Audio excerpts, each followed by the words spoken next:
আলোচনার পর আলোচনা, তবুও মিলছে না সমাধান, অথচ নতুন করে যোগ হচ্ছে নিত্য নতুন শর্ত। এর ফলে দেখা দিচ্ছে একের পর এক বিতর্ক। এই আবহে ইতালির রাজধানী রোমে শেষ হলো ইরান যুক্তরাষ্ট্রের মধ্যে পঞ্চম দফার বৈঠক। তবে এ বৈঠকেও মেলেনি কার্যকর কোনো সমাধান।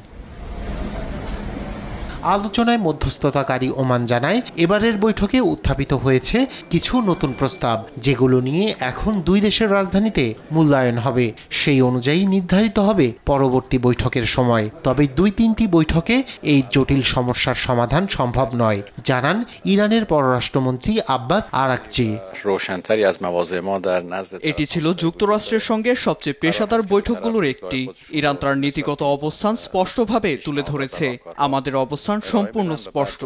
এখন যুক্তরাষ্ট্রের পক্ষেও বিষয়গুলো আরো পরিষ্কার। মাত্র ২-৩টি বৈঠকে এই জটিল সমস্যার সমাধান সম্ভব নয়। আশা করি যে পরবর্তী ১ বা ২টি বৈঠকের পর সমাধানে পৌঁছাতে পারব, যা আলোচনার অগ্রগতির সুযোগ করে দেবে। আমরা এখনো সেই পর্যায়ে নেই, তবে আমরা আশাহীন নই।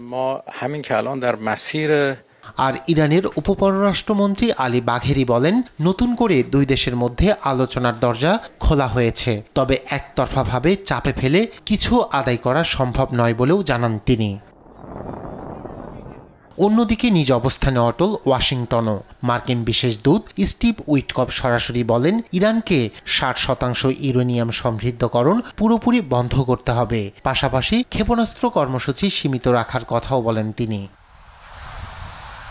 তবে এই দাবিকে অতিরিক্ত ও অন্যায্য আখ্যা দিয়ে প্রত্যাখ্যান করেছে তেহরান। নতুন মার্কিন নিষেধাজ্ঞাকে অমানবিক ও বেআইনি বলে আখ্যা দিয়েছেন ইরানের পররাষ্ট্র মন্ত্রণালয়ের মুখপাত্র।